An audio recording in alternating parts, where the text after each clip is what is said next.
Oh, hey there! Don't mind me, I'm just playing some Super Smash Bros. Ultimate on my Nintendo Switch. Not even close. Yeah, I'm not entirely convinced by this new version, to be honest. Anyway, thank you for joining me. I know it's been quite a while since my last video, but don't worry, I have a perfectly reasonable explanation for my absence. Let me just...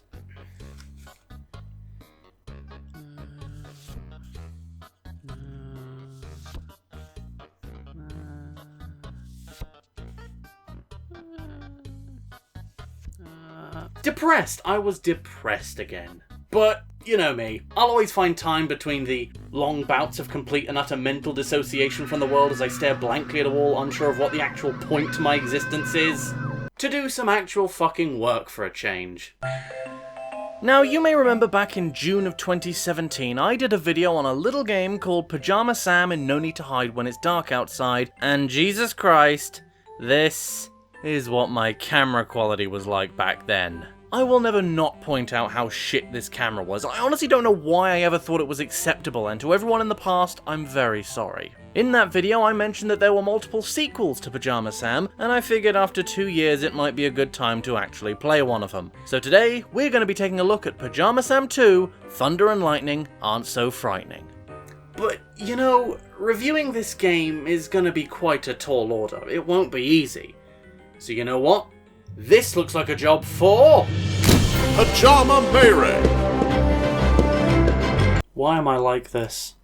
We begin our adventure inside Sam's living room, where we find him watching cartoons. Very late at night, apparently. Isn't he like 6 years old? Where are his parents? Lord knows what terrible late-night filth he's being exposed to. But his quiet night in is soon interrupted by... Similar to the first installment, we're introduced to Sam's fear during the intro portion of the game, and in this case, it's thunder and lightning. Do you see how this works? Should I explain this further? Sam decides that someone really ought to do something about all this scary weather, and well, if you want something done right, better do it yourself, eh, Sam? Pajama Sam is ready for action! Now I can go upstairs and take care of all this thunder and lightning!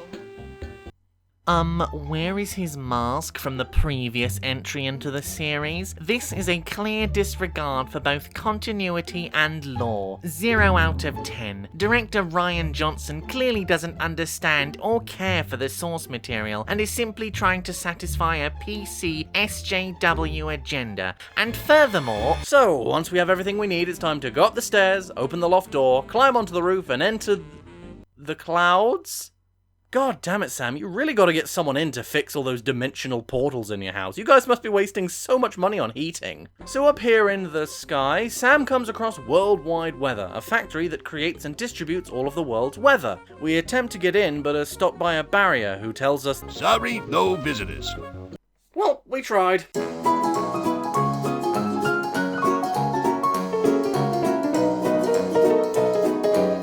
Alright, I'm not giving up that easily. But until I figure out how to get in, I suppose we could do what everyone does in a Humongous entertainment game.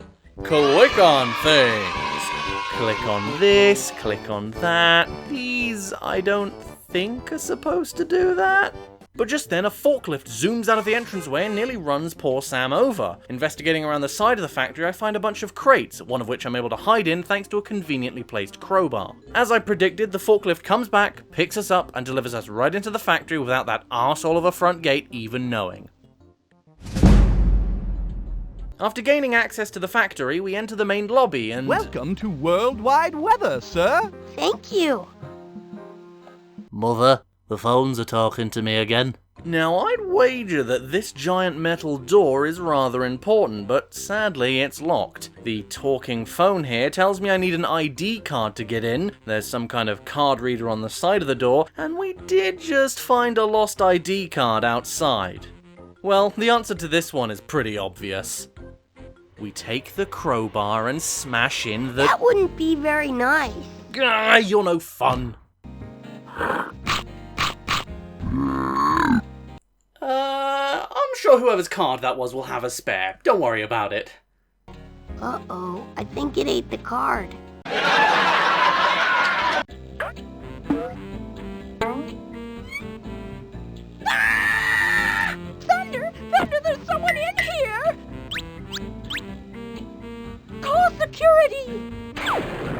Oh, calm down, would you, dear? It's just a little boy. Yeah, I'm with you, Sam. I'm not really sure what's going on here either. So these are thunder and lightning, and they control all the world's weather from this one room, which must be the most stressful job in the entire universe. No, seriously, imagine having to keep some of the most chaotic forces of nature in balance 24/7. Hurricanes, snowstorms, typhoons, all controlled from this one room and with only 2 employees to maintain it all? Think of all the stuff you've got to keep monitored. Atmospheric pressure, humidity, air density, wind direction, temperature. That sounds like an actual real-life living hell. Which Sam immediately makes 100 times worse by tripping up on his cape and falling ass first on a big red button. Oh no! Not the red button! That's it, Sam. This is the 3rd time your butt has caused a natural disaster. You're in big trouble, young man. So everything is pretty fucked up now and the world's weather is in total chaos. Thunder and lightning managed to get everything in the room stabilized, but several important components to the weather machines have been dislodged and need to be fixed. Sam offers to help because Pajama Sam always helps people in need. Well, you know, maybe because you caused all of this, you little shit. There are 4 items we need to locate and return to their proper places. A wingnut for the sun machine, a snowflake inspector, a Y-pipe, and a mushroom? That's velocimometer. Velocimometer? Velocimometer. Velociraptor. Clever girl. Now, most people might see this open doorway on the left as a viable first option, but I'm not most people. So instead, I go back into the lobby and Hello again, sir. Hi, phone. Up these stairs and through a small reception area where we come across a series of doors. So many choices. Which do I go in first? Maybe I should check out the diner. Could be a clue in there. Or perhaps one of these side doors. Or maybe this big, important looking centralized... Yeah, okay, it's the diner. I mean, look at me. I'm gonna go in the diner. Inside the diner, we find the Y-pipe stuck inside of a vending machine. And 3 guesses as to what the running joke with this character's gonna be. Say, aren't you the Y-pipe? Yes, why do you ask? I thought so. I've been looking for you. You have? Why? I'm looking for all the important pieces to the weather machines. Really? Why? Sadly, we can't actually get him out yet. In fact, this whole area doesn't seem particularly useful right now. The bathroom is locked and the other 2 rooms are more or less completely useless. And these big important looking double doors, well, they just lead to a weird meeting room with a talking armchair and a bunch of sentient wood. I guess you're the boss, right? I'm the chairman of the board. Yes. Boo! Boo! Well, that was entirely pointless. So we go back through Hello again, sir. yeah, hi. Through the control room and out the other side, and we're met with what I assume the city of Columbia would look like if it fucked an Ed, Edd and Eddy title card. Going further into the... Whoa! What the... Sam, no! That was not safe at all!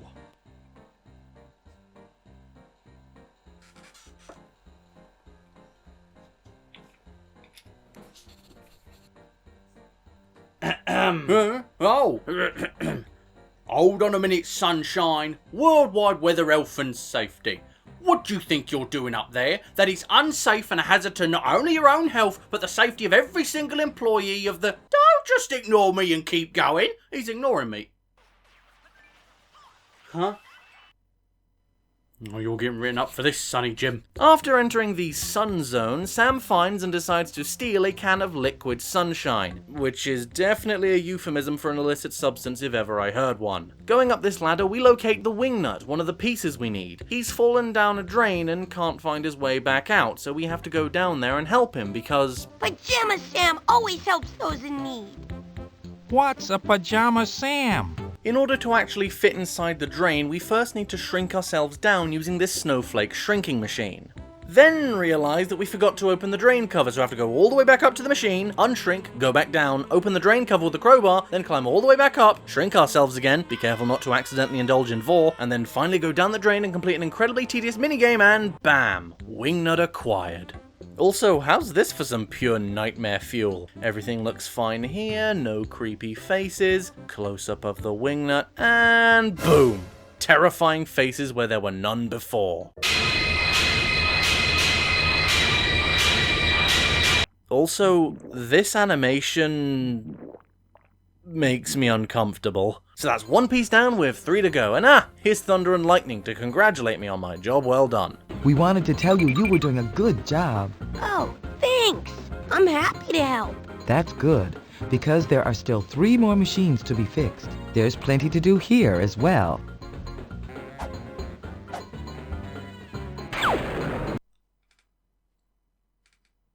Are they banging? Back through where we just came from and into the rain zone, we find where the Y-pipe is supposed to go. Although I don't actually know what it is. Hey Sam, do you know? This must be where the Y-pipe goes.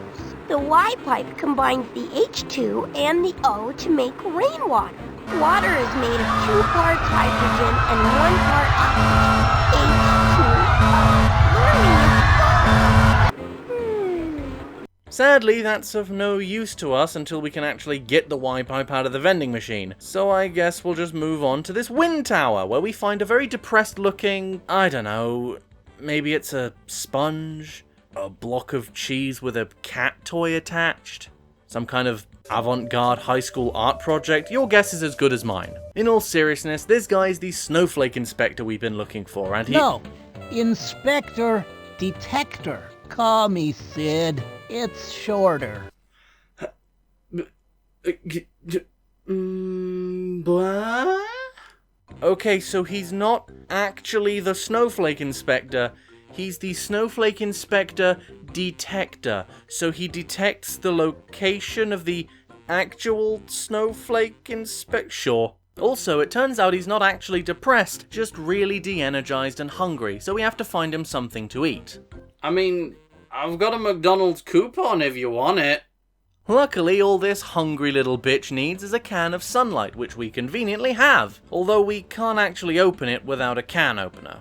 Hey, what do you want? It was the 90s. Ring pulls hadn't been invented yet. It was the Dark Ages. So it's back to the lobby we go, up the— Hello again, sir. Whatever. Up the stairs and into the diner where we find the can opener, which was physically attached to the counter for some reason. Oh no. Don't want anyone stealing the fucking can opener. Sam opens the can of sunshine and— Sweet Jesus, Sam, don't look directly into it! Leaving the diner and going through the Hello again, sir. Shut up.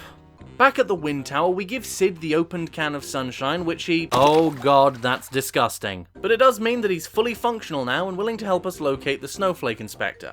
And so begins our search. There's a whole area of this game I still haven't actually been to yet, so I guess I'll start there. Leaving the factory— Hello again, Shut up! Leaving the factory via the front door, we try to walk through this hallway of hailstones. Well, we tried.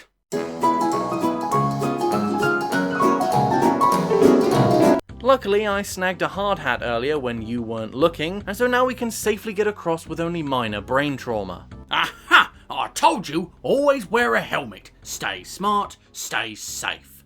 Why are you still here? Because I've got nowhere else to go.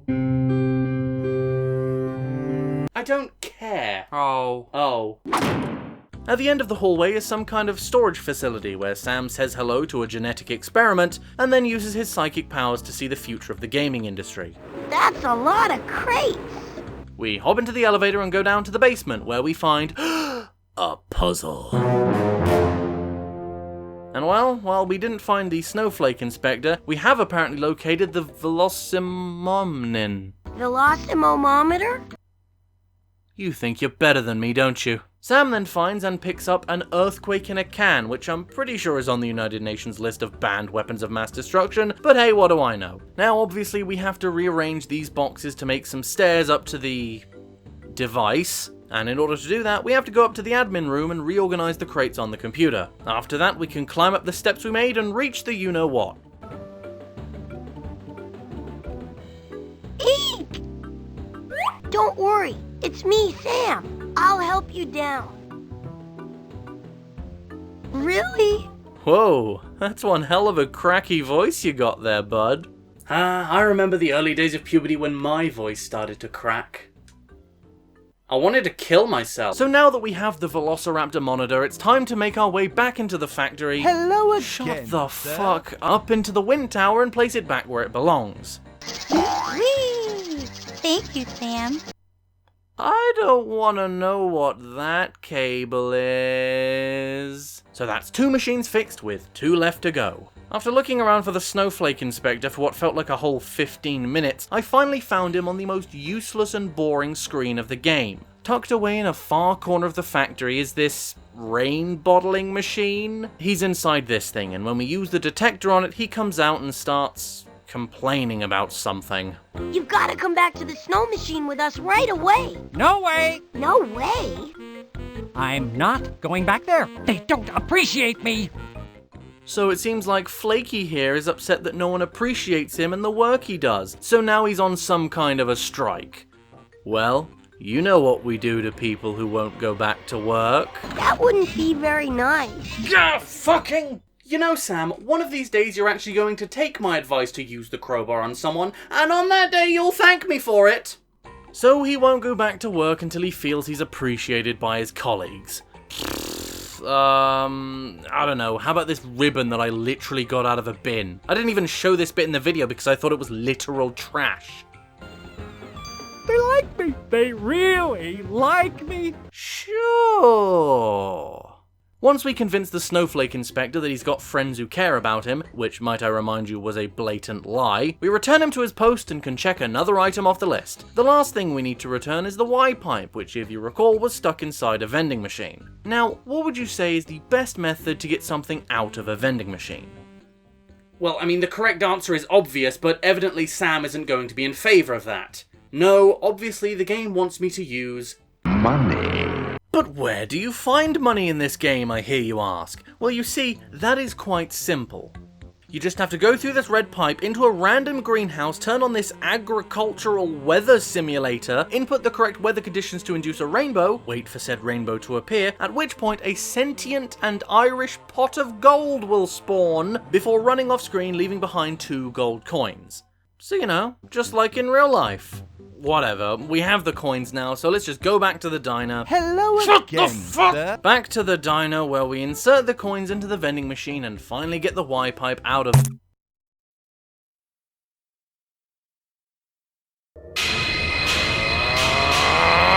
Just then, Sam remembers he still has that earthquake in a can from earlier, and despite the recent ruling by the UN Security Council, he decides to use it to get the Y-pipe unstuck from the vending machine. So finally, we actually have the last item we need. Now all that's left is to take it back where it belongs.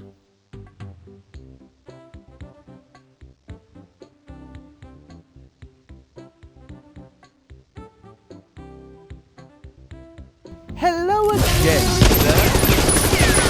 Through the lobby, past the lesbians, down the massive safety hazard, you shut the fuck up, into the rain zone, straight past the bong water, and we can finally put this annoying cunt back where he belongs.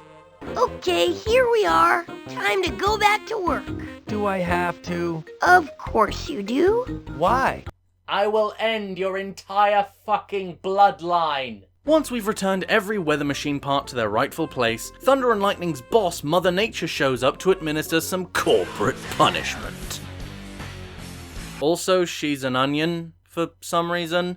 That's okay. But before she actually has a chance to see any of the messed up weather, Sam's repairs kick in and everything returns to normal. Mother Nature is satisfied and leaves. Thunder and Lightning get to keep their jobs, and Sam learnt a lesson of some kind? There's nothing more cool than being hugged by someone you like. But if someone tries to touch you in a place or in a way that makes you feel uncomfortable, that's no good. And with everything back to normal, Lightning decides to take Sam up to the controls and show him where the volume switch for the thunder is. He presumably deafens the entire planet by accident, and the credits start rolling. And my, what beautiful music they have! So that was Pajama Sam 2, Thunder and Lightning Are Probably Banging, Ain't So Frightening. So how did it hold up? Well... I'm gonna be entirely honest here. This simply wasn't as good as the first game. We went from the creative and fantastical land of darkness, where everything was made of stuff from Sam's house and the colour palette complemented the cold and dark feel of the world, to a plainly coloured, brightly lit and slightly wonky looking factory whose only real aesthetic was that it was built by a moron. It's not bad by any means, it's got a lot going for it. The humour is still pretty solid in most places, and despite me not liking the setting as much, it still has that great Pajama Sam art style I've come to know and love. And just like last time, it's not a simple one-way adventure. There's mini-games strewn about all across the map, a collectible you need to find all of, and clicking on random stuff is still as fun as ever. Not to mention, as always, replaying the game offers a different experience each time. Where the game falls apart, I find, is in the map layout and the general flow of the gameplay. You run back and forth so much in this game, you get sick of seeing the same bland looking screens over and over again. True, Pajama Sam 1 had you backtrack a few times, but that game was structured a lot better in my opinion. Not to mention, the Land of Darkness has way more interesting locations than the worldwide weather factory. I mean, honestly, is there really any comparison? Instead of places like the mines, the forest, the river, or the House of Darkness himself, we get water bottling area, wind farm, useless hallway, and the bowels of hell. While I can certainly respect the game for trying something new and not just rehashing another adventure in the Land of Darkness, I feel like it lost some of the charm the first title had. Pajama Sam 1's characters were way more memorable and far less annoying than the insufferable cretins we had to endure in this game. Why? Because your mother doesn't love you! But hey, maybe sometime in the next 2 years we might actually get to play another Pajama Sam game. And who knows what might happen then. And with that said, this video has come to an end. Thank you very much for... Talk about perfect timing. Super Smash Bros. Ultimate just finished installing the update. Well, I'll see you guys around. I've got to get back to some Smash. 2, 1,